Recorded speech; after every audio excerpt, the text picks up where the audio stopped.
Alright, welcome you guys. Today we'll be talking about linear programming, and I do want to talk about where this is actually used. And I borrowed this from purplemath.com, really great website. If you haven't already had a chance to use it, please go check it out. It's especially for you guys in mathematics, especially when we're talking about just trying to find the maximum way to just make something go well. So linear programming. In real life, linear programming is part of a very important area of mathematics called optimization techniques. The field of study, or at least the applied results of it, are used every day in the organization and allocation of resources. These real-life systems can have dozens or hundreds of variables or more. In algebra, though, you only work with simple and graphable two-variable linear case. The general process for solving linear equation is this, is to graph the inequalities. Now, those are called constraints. To form a walled-off area on the xy plane, or the coordinate plane, called the feasibility region. Then you'll figure out the coordinates of this feasibility region, that is, you find the intersection points of the various pairs of lines, and test these corner points in a formula called the optimization equation, for which you're trying to find the highest or lowest value. So, if we test it out, okay, let's get rid of this. This was our last problem that we did. Okay, so let's say we actually had something to work out. Let's go zoom out a little bit. Okay, let's say we wanted to graph something like y is less than or equal to 3x minus 5. Okay, and let's change that to greater than or equal to. And let's make this, let's go. Yeah, there we go. I like that a lot better. Okay, and then 2x minus 3y equals 6. Ooh, that's a little bit slim. Let's make that a negative 10. There we go. Okay, and then y equals negative 2x. Well, let's not shoot. What am I doing? Let's go less than or equal to, and this one would be y equals 2x, and we want this to be greater than 2x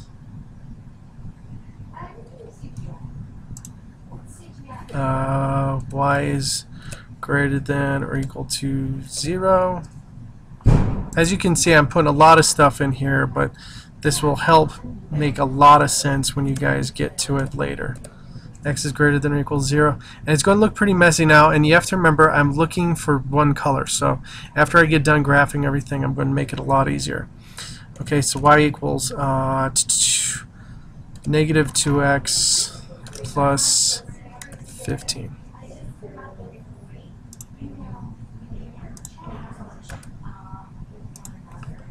And let's go less than or equal to. There we go. Okay, so it looks really messy right now, and I did that on purpose to show you how messy this is going to be at the beginning. Alright, but now I'm going to pick a color and go with it. So I'm going to go with all green.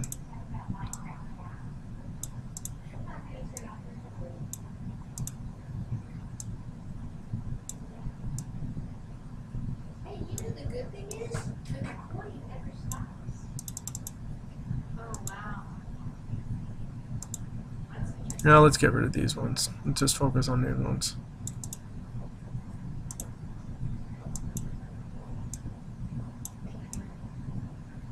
And there we go. Now I got all the greens.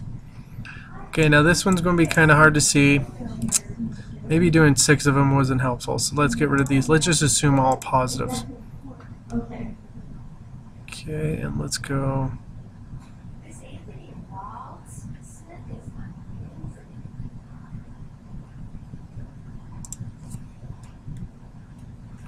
Nope. Let's change this one to greater than or equal to. Ah, there we go. Okay, so we've graphed our actual inequality. Okay, and you basically find the intersections is as easy as clicking on the actual points. Now for most of them you'll be clicking in those 4 regions and stuff, but right here you're all set. So you actually have 5 points to work with, and I'm ignoring, well, I should ignore this one. I should pay attention more to this one. There we go. Okay, so I'm going to ignore all these other points outside because I want everything greater in the y equals range and everything greater than the x is negative range. Okay, and as you can see, what I would do is I would test this in a certain feasibility region, or I'm sorry, feasibility region. This is my feasibility region contained within all these points. Oh, let me get rid of this so I can bring this back. I don't know why that one disappeared. Okay, so those 5 points are my feasibility region, and then I would test it out with my optimization formula. So 3x minus 2y, and I would just test it out, and I would take these points and plug it in and find both my max and my min. Okay, really easy stuff to work with. Linear programming is a lot of fun to work with, and you can actually find out a lot of things about the business world through linear programming. Okay, but and for those of you guys still lost at home, like, hey, I don't know what to do, take this is your x, this is your y, and plug it into this equation and test it out. So for example, this would be 3 times 0 minus 2 times 1/3. Okay, and you just test out each point and get the max min value and just max it out. And so this would be negative 2/3 would be my answer. Well, negative 2/3 would be my answer. And so I'd move on. That's probably not going to be one of the maxes because right here I have one where it's a couple of big numbers. So that's probably going to be, that might be the winner, or this one over here might be. It depends on how it sets up. Okay. Alright, you guys, but that's pretty much it for today with linear programming. I hope you enjoy and have a great day, and I'll talk to you later. Bye.